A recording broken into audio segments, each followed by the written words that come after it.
Vous connaissez le programme. Crayon de Gabour, notre invité pour le troisième entretien de la soirée, c'est Victorin Lurel de la Fédération socialiste qui conduit la liste La Guadeloupe toujours mieux. Bonsoir, Victorin Lurel. Bonsoir. Et merci d'être sur le plateau de Guadeloupe Première. Alors, vous êtes président sortant après 2 mandatures. Vous jugez votre bilan bon, très bon même.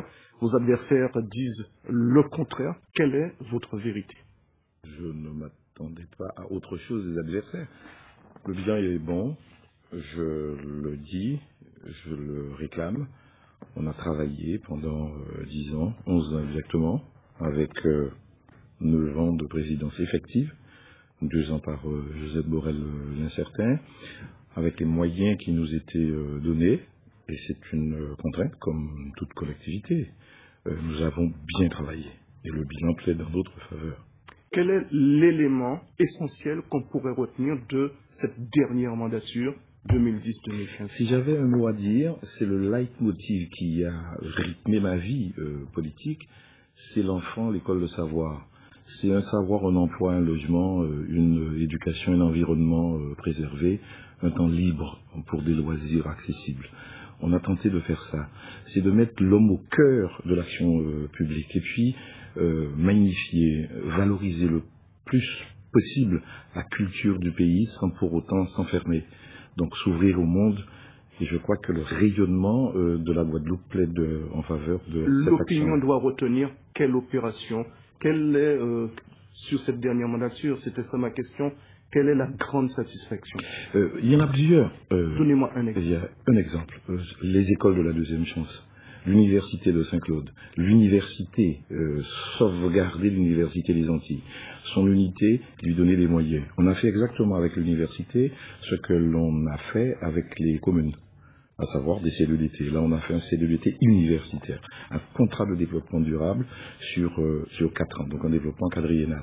On le faisait avant. Vous êtes attaqué là-dessus par votre concurrence. Oui, oui, mais j'aurais bien aimé trouver celles et ceux qui me critiquent lorsque j'étais seul dans la fosse, dans l'arène, face à des adversaires, face aux nombreux mails et autres textes qu'on envoyait à 577 députés, à 348 sénateurs. Je les ai cherchés, ceux-là. Ils étaient, hélas, aux abonnés absents. C'est ceux qui critiquent ont quand même 30 ans de bilan derrière eux.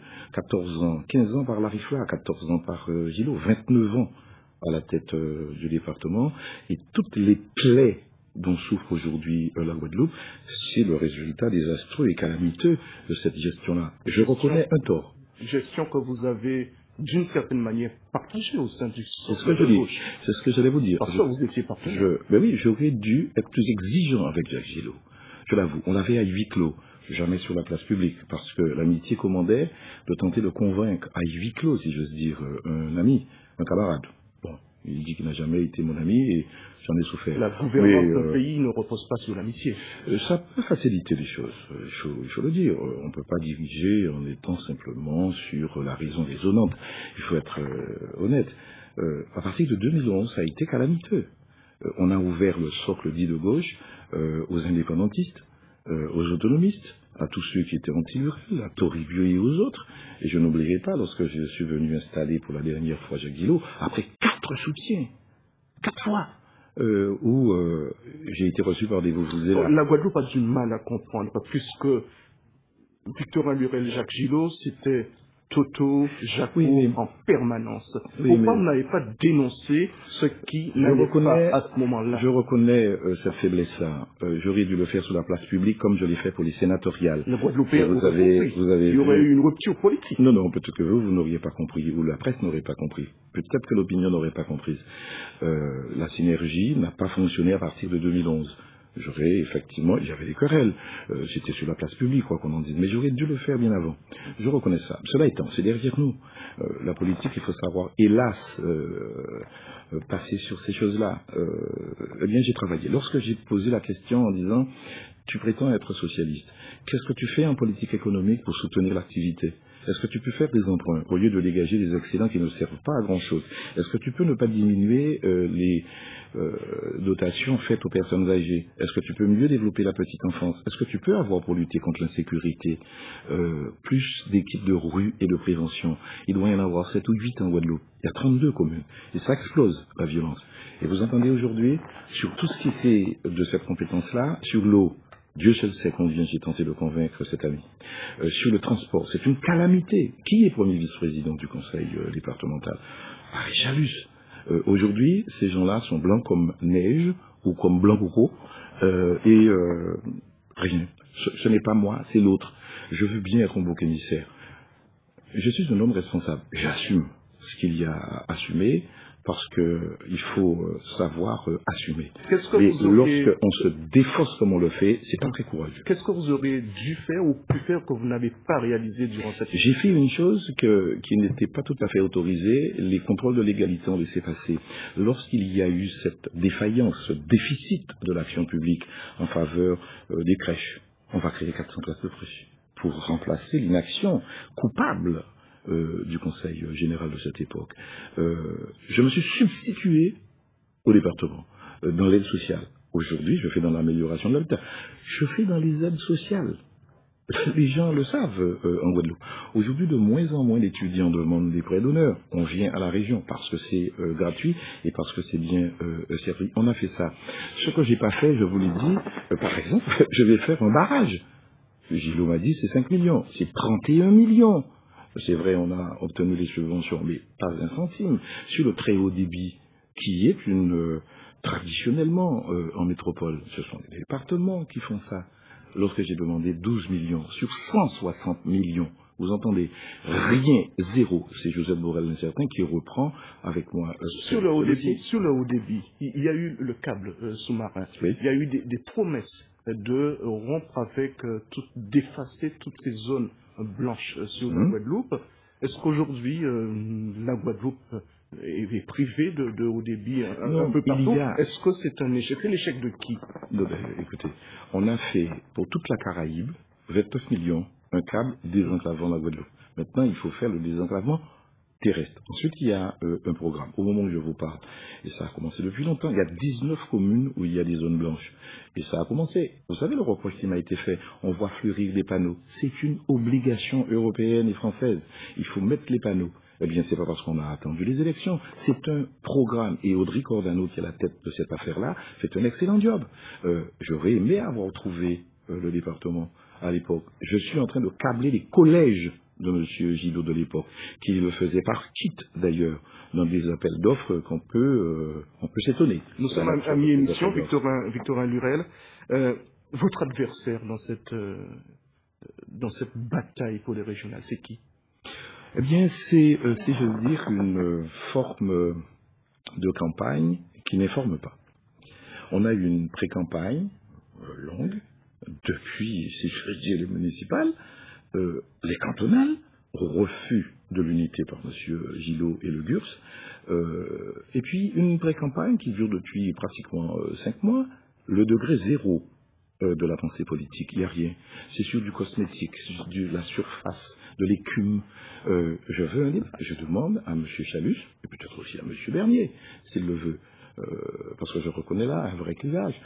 Je demande à M. Chalus un débat. Je vous demande de l'organiser, ce débat. Pourquoi M. Chalus est... il fuit. Le seul candidat. Il fuit. Alors, c'est le challenger. Il faut être honnête. Je fais dans la réelle politique. Je lui demande un débat. J'ai écrit ici même pour ça. J'ai écrit ailleurs. En disant, écoutez, puisque on juge la politique sur la longueur des files de voitures stationnées, sur la grosseur de nos foules, c'est bien. Ça fait partie de la politique. Alors, mais donnons à l'opinion publique l'occasion de se faire une idée précise de qui et qui porte quoi. Par exemple, M. Chalus, quelle est votre position précise sur le statut? Vous dites que vous changez de modèle, en fait vous changez de statut. Vous avez avec vous des indépendantistes, vous avez avec vous des gens de la déclaration de Basse-Terre, l'ADN du GURS. Je serai pas long. L'ADN du GURS, c'est quand même ce qu'il appelle la souveraineté locale. C'est le changement de régime législatif, de régime statutaire ou de régime institutionnel. Pourquoi ils ne le disent pas? pendant cette pré-campagne, on a entendu Chalus parler de la Guadeloupe, d'améliorer la vie des gens. On n'a pas entendu de propos particuliers sur le statut. Ben, jusqu'à maintenant. Posez-vous la question, pourquoi? Parce qu'on avance masqué, parce qu'on a un peu honte, parce qu'on veut surprendre la Guadeloupe.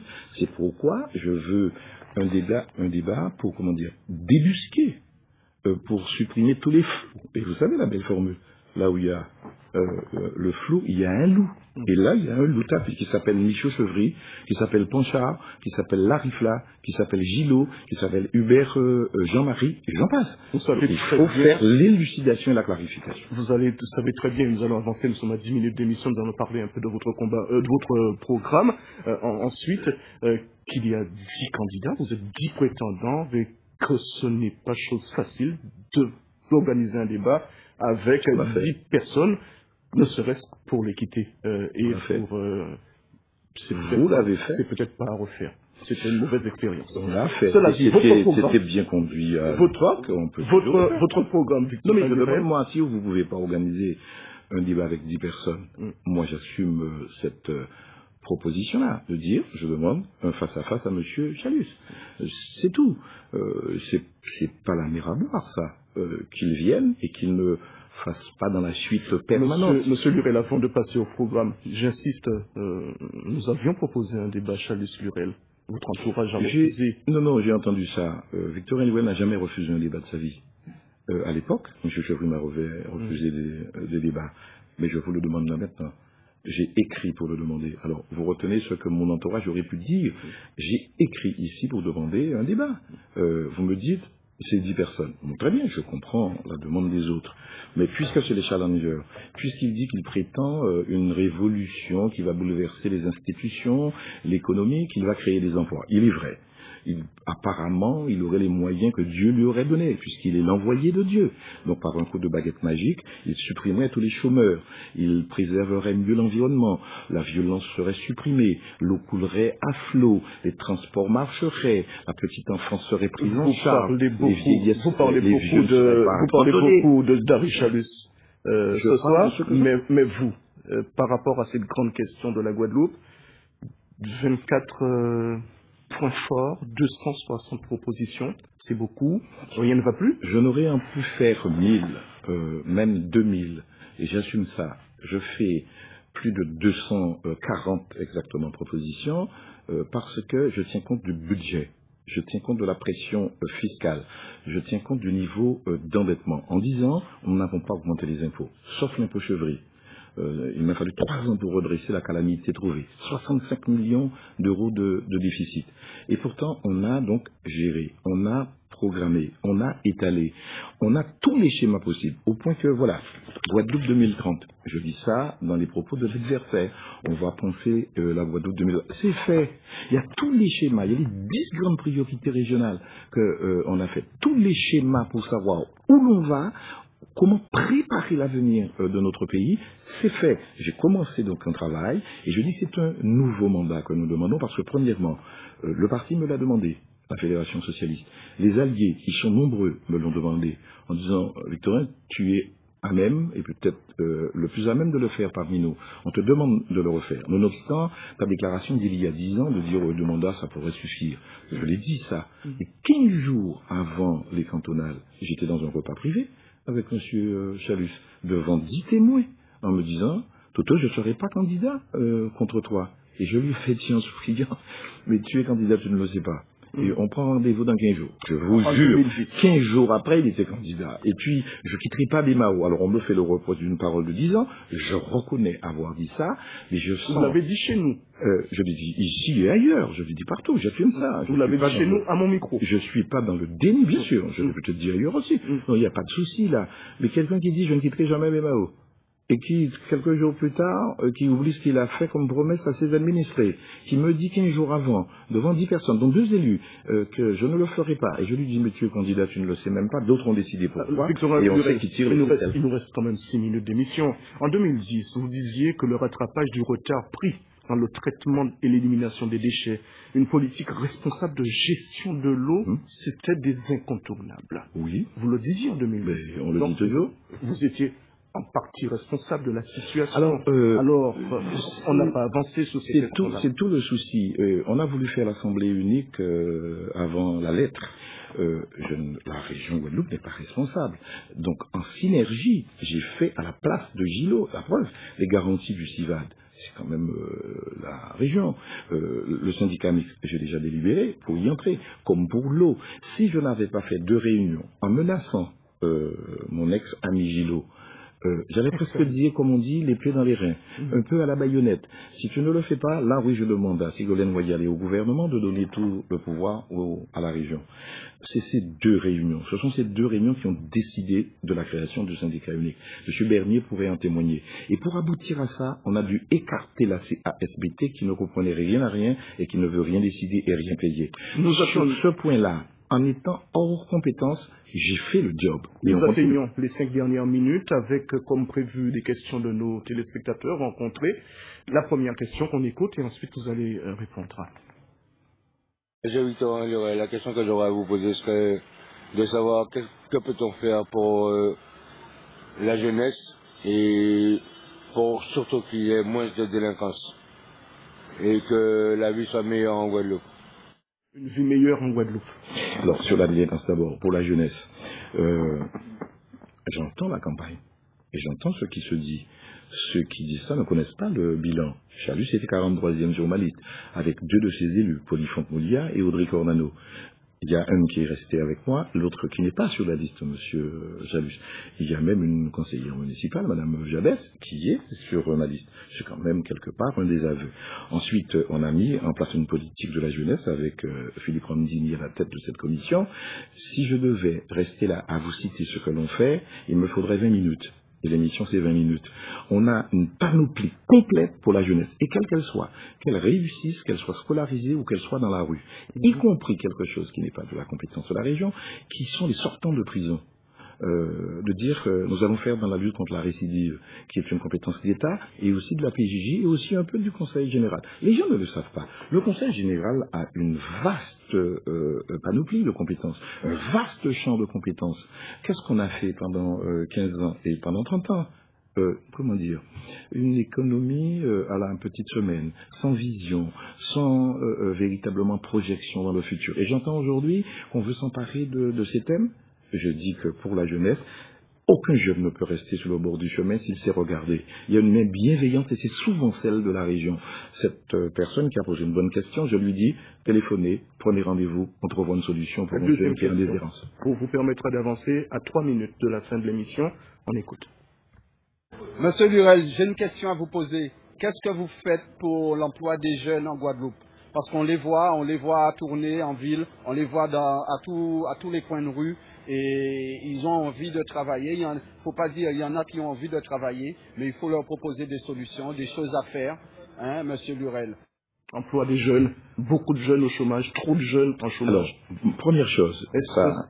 Allez-y, est-ce que c'est pas, qu'avez-vous fait pour participer à la réduction? Beaucoup, c'est pas suffisant, mais beaucoup. Je ne suis pas responsable à moi seul de la politique de l'emploi. C'est une compétence de l'État. Vous pourrez en témoigner. La deuxième chose, on a mis en place là aussi une politique, par exemple, sur l'économie sociale et solidaire. On a Guadeloupe en nouvelle. Ça a été plus de 1000 emplois créés. Sur les emplois d'avenir, on en a fait 870. Quand le quota de la Guadeloupe, c'était 1500.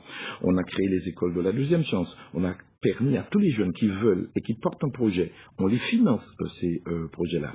Et lorsqu'ils ont un problème de qualification, il y a une panoplie là encore vaste de formation pour augmenter l'employabilité, comme on dit, et les qualifications. Ce qui ne permet pas de réduire le nombre de jeunes chômeurs d'une manière générale du chômage en Guadeloupe. Oui, vous êtes dans une économie libérale. Mais est-ce que le secteur privé, peut faire ça?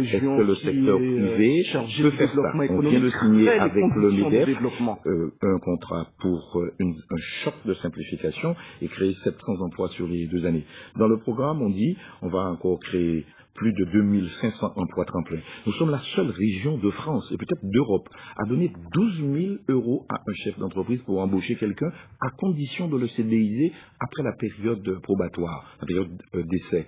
Nous sommes la seule région à donner 5 000 € plus les 4 000 € annoncés à peu près 6 mois par là-dessus, j'aimerais vous poser une question. Et sur ça, on fait là aussi le travail, vous poser une à question. condition que les gens se saisissent de ces opportunités pour créer. Je lui redis à lui aussi, venez demander et vous obtiendrez. Lorsque, par exemple, vous subventionnez un certain nombre d'entreprises ou de secteurs, et est-ce qu'il y a un contrôle de la région pour savoir s'il y a en retour des embauches au niveau local? Est-ce qu'il y a une commission qui vérifie un petit peu qu'est-ce qu'on fait de l'argent public? Si, au point que, pour que ce soit encore plus contraignant, dans tous les marchés d'appel d'offres, on a déjà inclus la clause obligatoire de recrutement de jeunes. Il faut éviter une illégalité, une clause de verdissement pour protéger l'environnement, et une clause où on oblige les entreprises locales à s'approvisionner en production locale. Ce sera le cas de toutes les cantines, des hôpitaux, des maisons de retraite, etc. Pour donner là encore un environnement permissif permettant d'employer des Guadeloupéens, mais ouvert, sans fermer. Il vous reste 38 secondes pour conclure en regardant la Guadeloupe. Doigt dans les yeux. Doigt dans les yeux. De dire que, j'entends souvent dire que 3 mandats c'est trop. Je demande un nouveau mandat parce que nous avons commencé, on vient de le dire, l'action est riche, elle est dense, elle est profonde, elle doit être poursuivie. J'ai encore suffisamment d'ardeur et d'idées nouvelles pour convaincre la Guadeloupe que la révolution tranquille que nous demandons, il faut la poursuivre absolument. Il ne faut pas remplacer, si j'ose dire, la plénitude par le vide. Parce qu'en face, je n'entends rien. Donc il ne manque qu'une seule chose. C'est votre confiance et aller aux urnes et voter la Guadeloupe. Merci. Toujours mieux. Merci beaucoup, Victorin Lurel. C'est la fin de cette grande soirée avec nos 3 têtes de liste ce soir. Lundi prochain, nous allons retrouver les 3 dernières têtes de liste.